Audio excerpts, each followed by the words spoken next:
Hey guys, this is Heather from healthyeatingstartshere.com. Alright, so nut butters and seed butters, I use them quite a lot in cooking, and I think they're great as a snack as well. Phil and I sometimes have a little bit of nut butter on a rice cake with some banana or some homemade jam on top. Really, really tasty. But I also find they're a great alternative to oil in a lot of ways for cooking when you're making sauces, dressings, bean dips, or pureed soups. They can really thicken things up without adding oil. So I love them, but I'm always trying to find the healthiest nut butter I can. Because whatever ingredient you're using, it's always good to get a healthy option. So I recently relearned my lesson on how to pick the healthiest nut butter. The place you want to look is the ingredient list. The best ones will be those that just list the nut or seed, whatever variety it happens to be, whether it's peanut or almond or whatever. You just want to see peanuts or almonds. So I was at the grocery store and I have my brand that I normally buy, and I have looked at the ingredients before, so I know what's in there. But they were out of the organic variety of this particular brand one day. So I picked up the non-organic because I thought, well, it's better than nothing.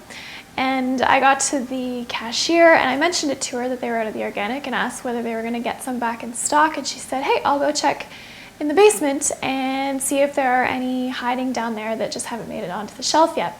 So she comes back and she has an organic one, and this is it here. So organic sunflower seed butter. And I look at it and I look at the one I was holding that's not organic, and I think, well, I don't like eating pesticides, so I'm gonna go with the organic one. But there were people behind me. I didn't take the time to look at the ingredients. I wasn't thinking. I got home, started making a salad dressing, and I tasted it, and it was way, way sweet. So then I was like, whoa, I forgot to look at the ingredients. And then there is sugar, oil, salt, in addition to the sunflower seeds. Which, okay, it's not the end of the world, but it just doesn't taste the same to me anymore. I've found that even though I used to love Kraft peanut butter when I was a little girl, and I couldn't get enough of it, but now when I taste it, it doesn't even taste like peanuts. It just tastes like oil and sugar. So your taste buds will definitely change over time, and I totally prefer the natural peanut butters that just have peanuts in them. Even if they weren't healthier for me, I just prefer the taste now. So it happens, things change. Now if you're looking at them, so salt, it's not the end of the world. This one has 90 milligrams of sodium per 30 grams, so that's 2 tablespoons. It's probably better to get unsalted, but if you only like the salted nut butters, then that's fine. There's nothing wrong with that. Just be careful of your overall salt intake, and some salt is not bad for you, despite what you may hear. The sugar is usually what's one of the worst ones. So any added sweetener in your diet is not the greatest, and usually in the nut and seed butters, they're adding refined sugar, which is white sugar, and that has a lot of bad implications in various ways. And then the worst part usually is the oil.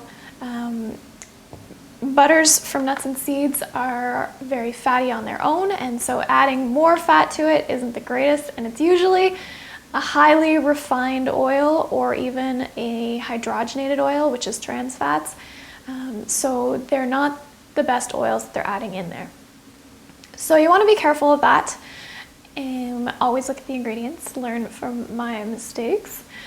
And from there are a lot of different varieties of nut and seed butters out there right now, and sometimes people try to figure out which one's the healthiest. I'm going to say they all have their own special, unique features. They all have nutrients.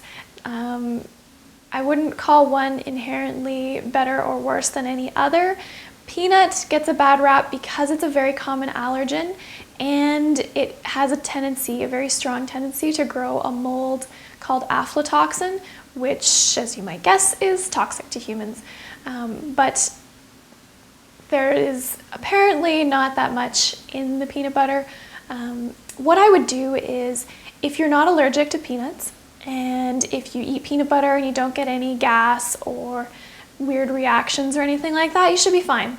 Go for it.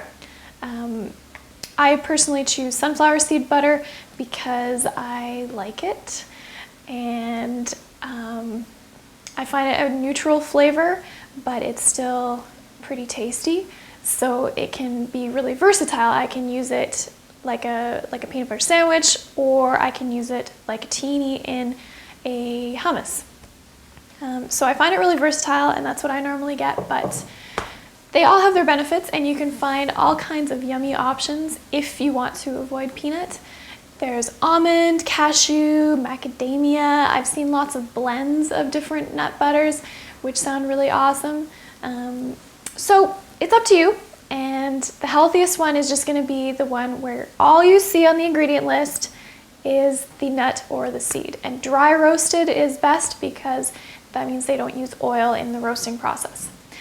So that's it for my little conversation about nut and seed butters, and I want to hear from you guys, and you can let me know which variety is your favorite, which you find tastiest, which you buy most often. Let me know, leave me a comment. And as always, you can find more info about healthy eating over at healthyeatingstartshere.com. I'll see you guys next time.